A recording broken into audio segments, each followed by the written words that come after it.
This thing's pretty radioactive. I got 86, 87, 90 counts per second.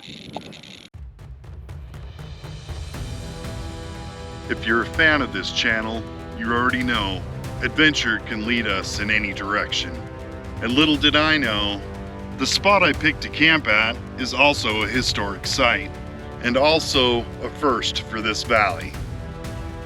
Then, after a short hike, I want to show you what happened 40 years later and less than 30 miles away that changed not just Idaho, it changed the entire rock we call Earth.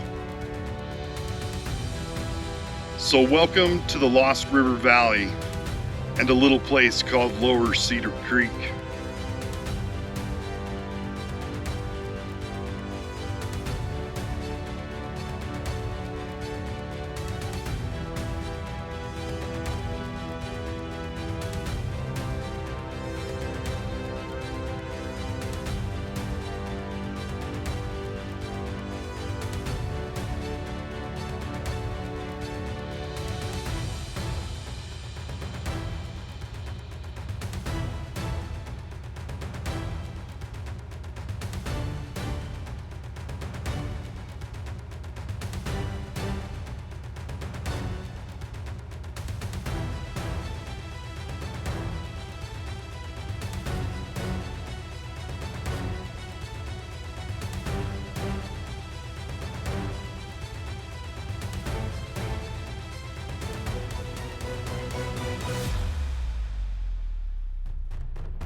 Hey everybody, what's up?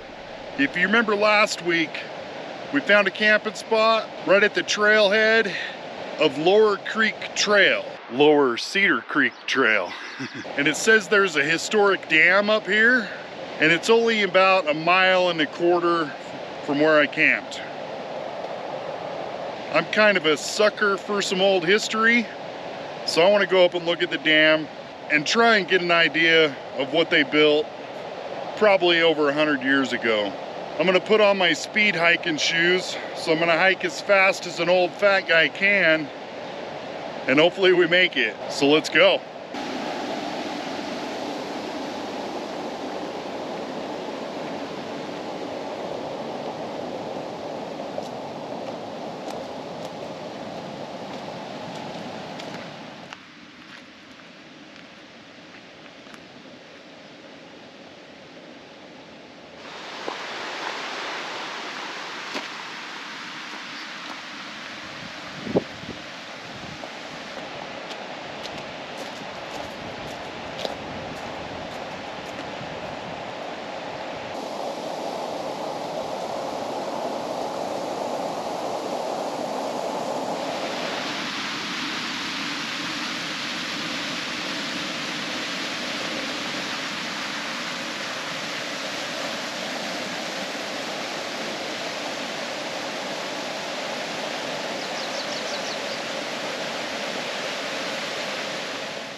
Oh wow, that used to be a wooden pipe.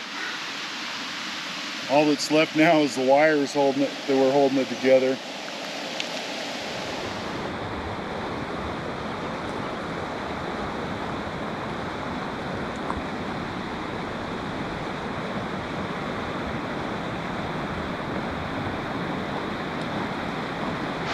So if it was 100 years ago and I was getting ready to build this dam, right at the end of this cliff is a choke point. So I'm guessing it's right there.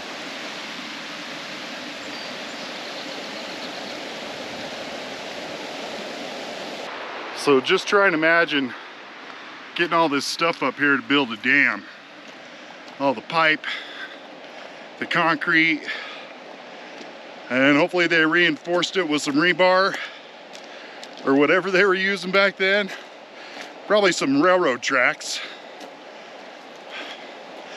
I sure hope some of it's left so we can see.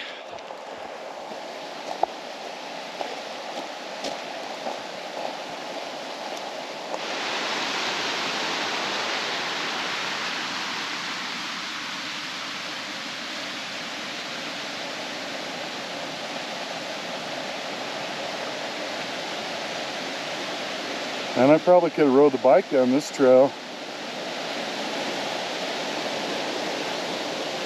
Oh well, I need the exercise.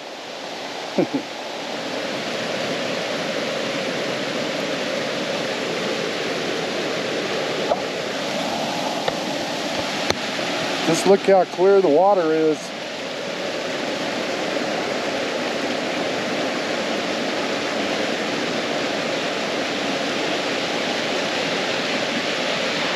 All right, we're out at the cliff face where I figured the dam should be.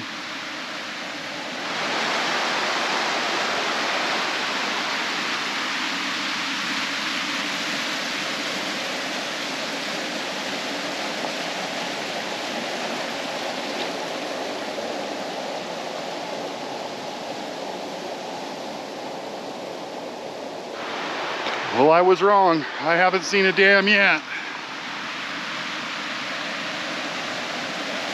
Still up here somewhere.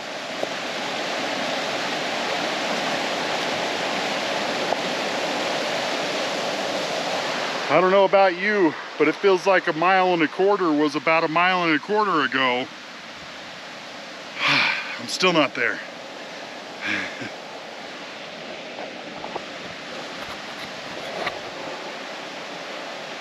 Gotta keep going up that way.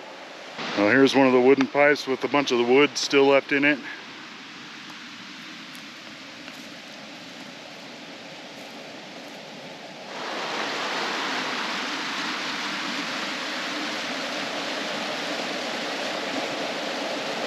Oh my gosh, I think we finally made it. I see what looks like an old dam.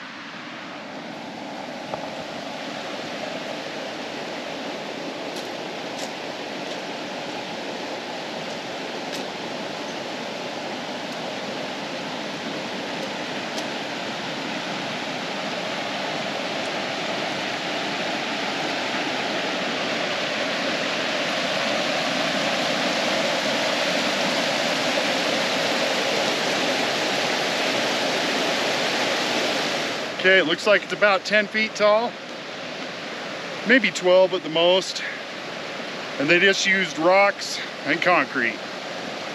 I don't see any rebar, any reinforcement of any kind. This dam began operation in 1912, providing power to the town of Mackay and the Horseshoe Mine, the first power in this area. The dam generated power for about 30 years and was decommissioned in the 1940s when power lines from the Palisades Reservoir came into the valley.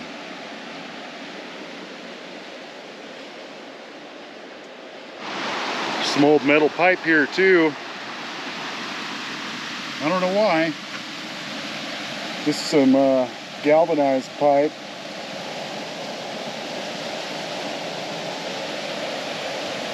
Got some screens.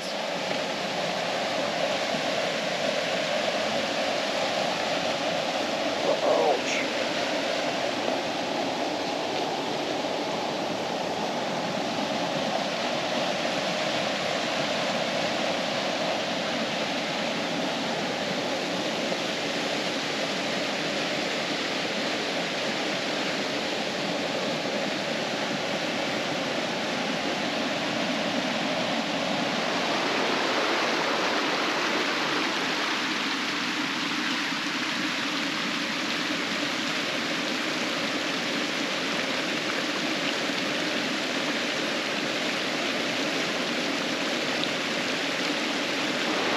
Well, that took a lot longer than I thought it would.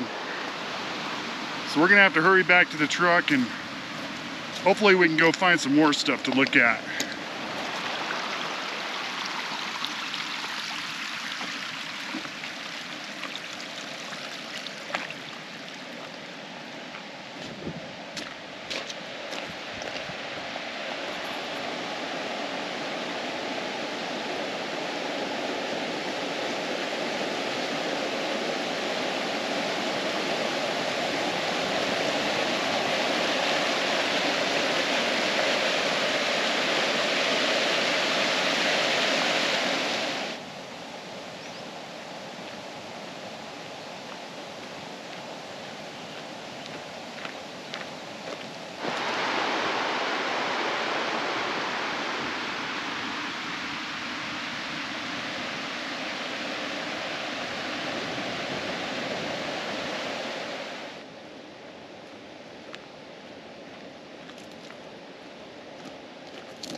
I'm done, coach. Take me out. Now try and imagine your town was just getting power from a wooden pipe in 1940, and just a few years later, and only 26 miles away, on July 17th, 1955, Arco became the first community in the world to receive its entire supply of power from a nuclear source.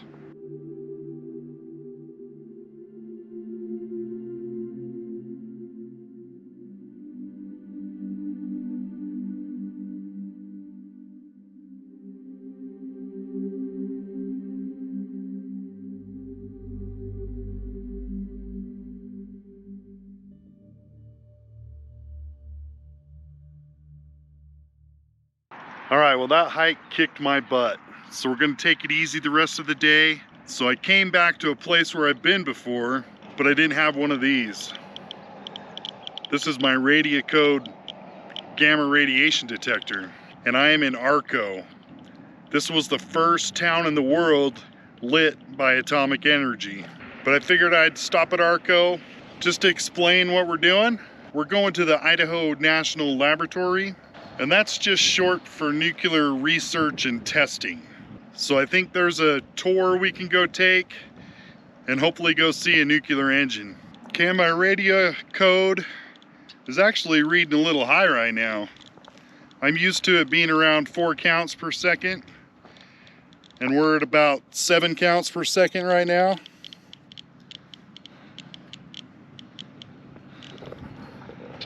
So we'll see if it gets any worse once we get closer.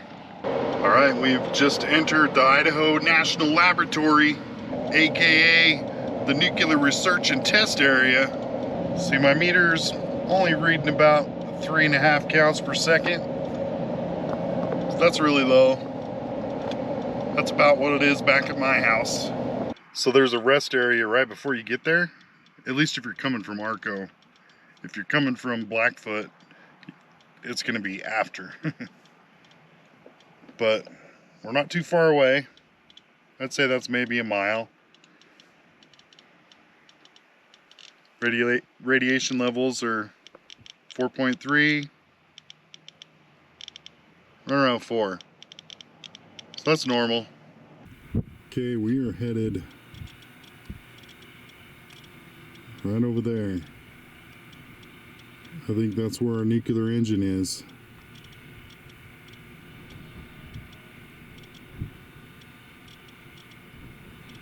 Let's go see if we can see this nuclear engine. 900 square miles of remote, top secret nuclear energy research in the Arco Desert, the nation's premier center for developing and testing of advanced nuclear reactor designs. If the US military is using a nuclear engine, it's been tested out here.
Okay, we've had one alarm already, and we're sitting at about 12.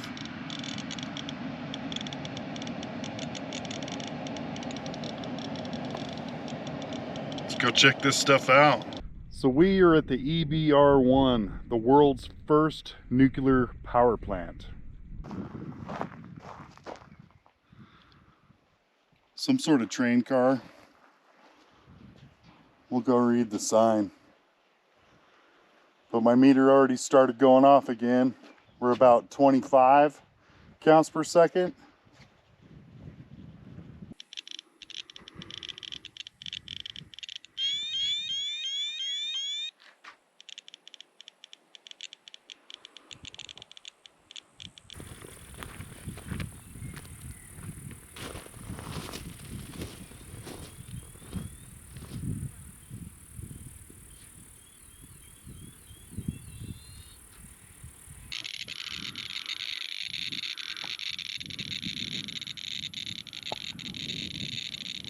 This thing's pretty radioactive. I got 86, 87, 90 counts per second. Oh, we went over 90. Oh, we just did 100.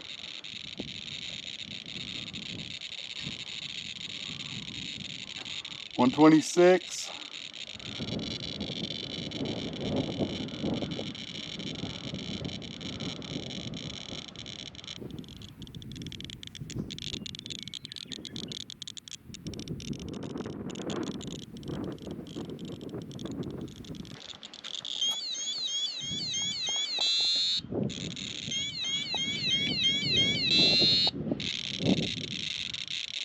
But that's pretty radioactive. Wonder if that's why it's no parking right here. Like, you don't want to park next to this for too long.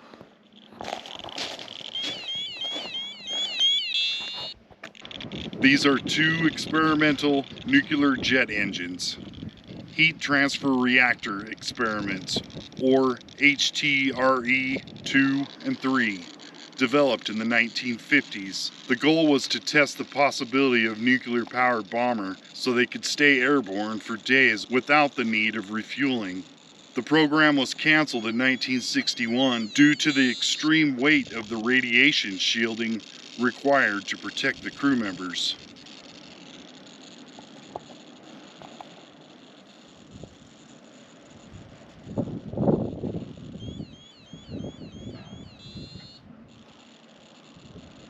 So that nuclear engine is huge.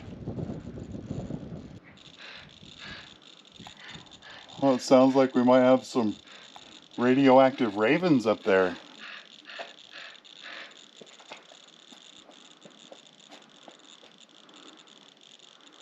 Well, let's see if this guy is radioactive.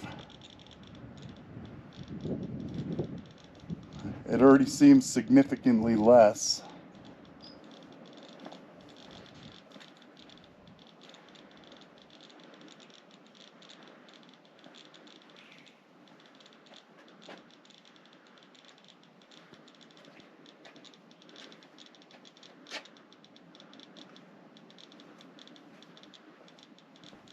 Yeah, this one is not radioactive like the other one.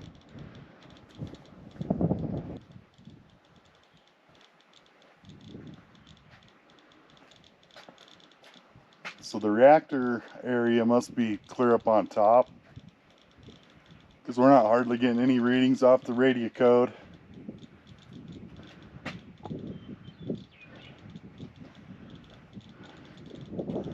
Look at that turbo. Or whatever you want to call it. It's like 6 feet in diameter.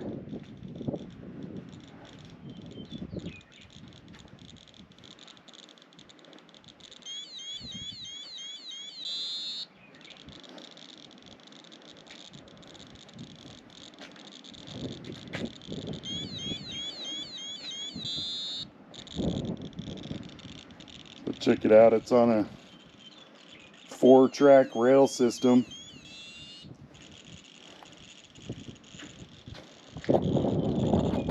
The yellow train car we looked at first is a lead-shielded locomotive designed to move reactors around the base during manufacturing and testing.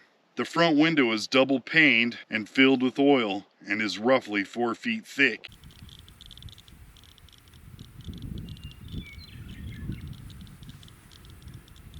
Car check. Oh, no drone zone. On December 20th, 1951, EBR-1 made history, becoming the first facility to generate usable electricity from nuclear energy. producing enough power to light 4 200-watt light bulbs.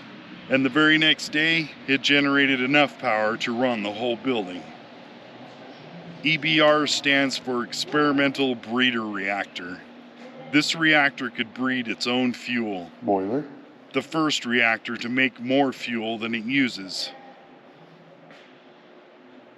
This is their generator. The EBR-1 was officially shut down on December 30th, 1963, and named a National Historic Landmark in 1966.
Can you read that sign? All of the electricity now in use in this facility of Argonite National Laboratory is atomic power.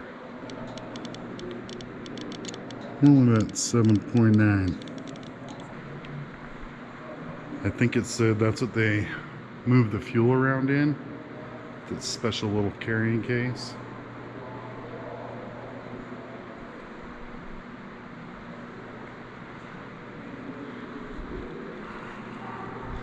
What do you think was in the vault?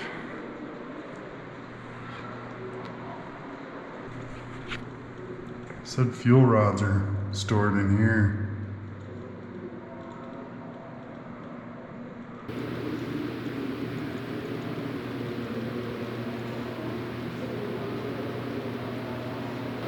Let's do some experiments.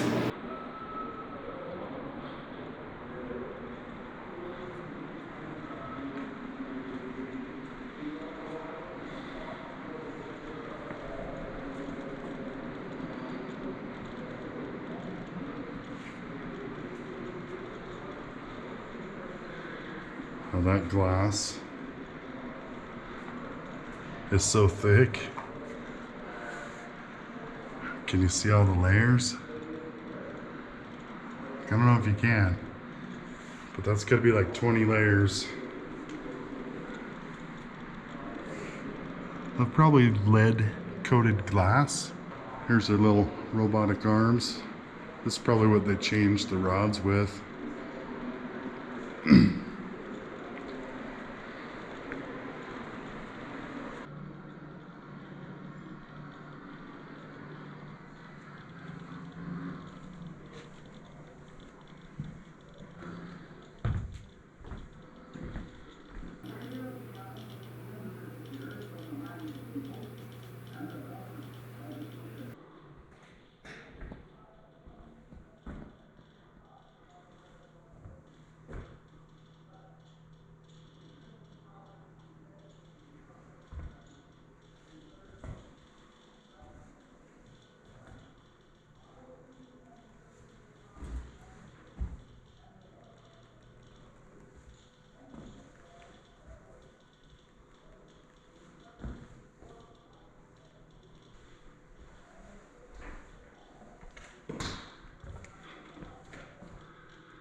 Uh-oh, we got a red light.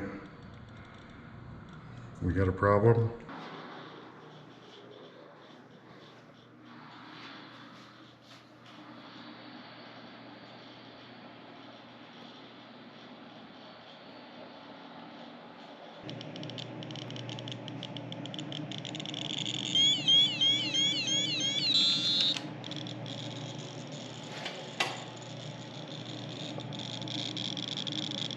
$76, whatever that stuff is.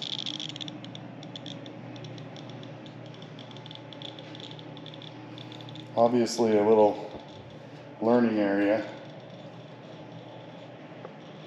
Oh, this is one of those radioactive dinner plates. It's up around the same too. Is this salt radioactive?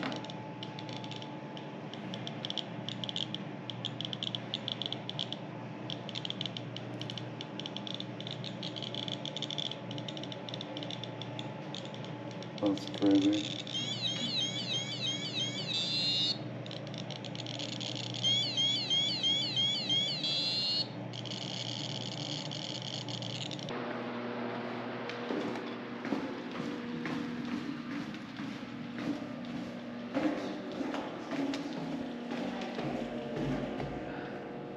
Says this is the reactor area.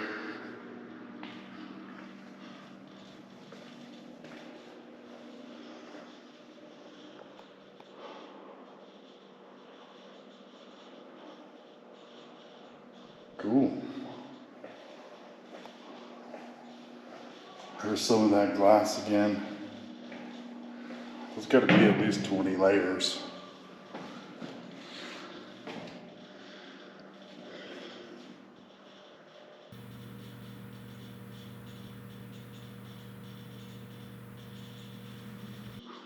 So that door would lower, and then that little claw clamp would move the fuel into the reactor. That's the door on the reactor. It's like 3 feet thick.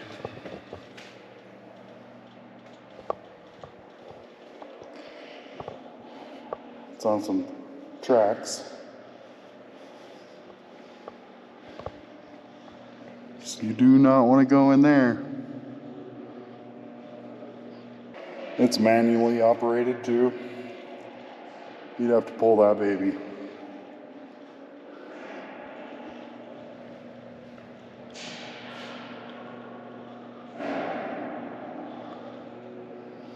So I wonder what this does.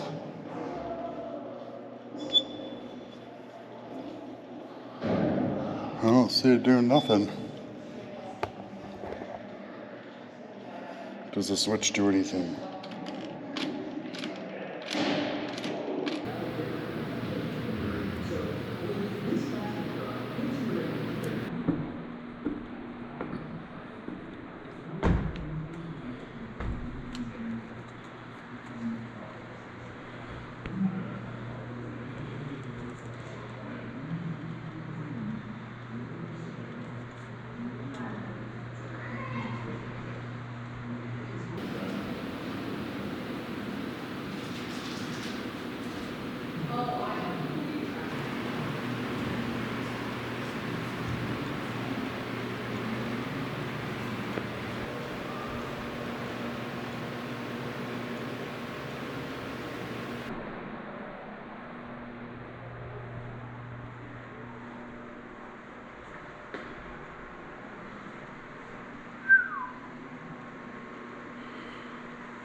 So many buttons and lights.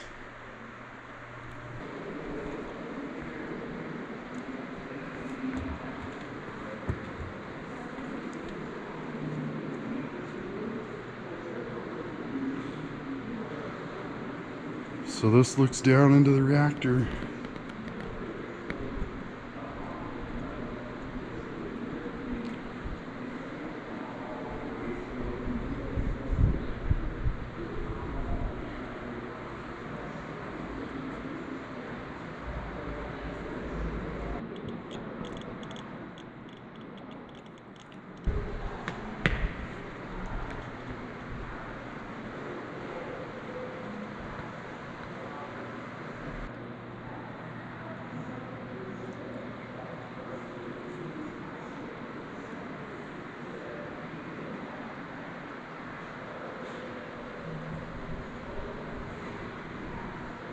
Here's a big map.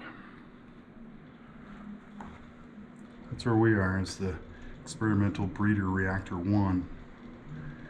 And right next to us, radioactive waste management complex. There's that radioactive raven.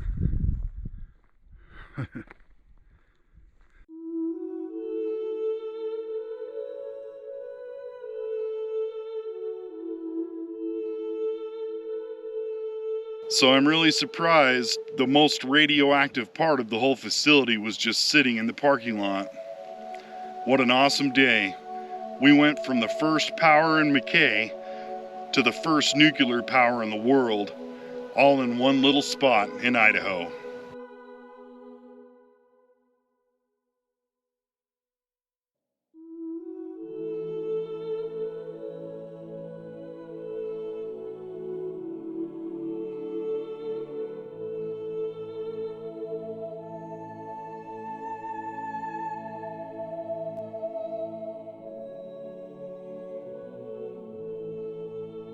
Don't leave yet.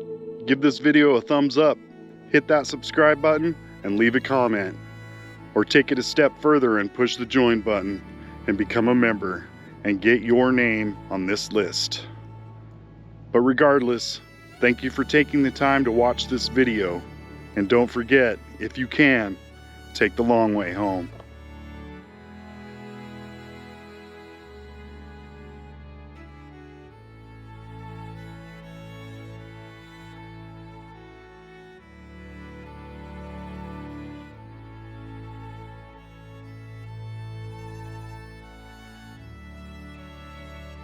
I hope you had fun.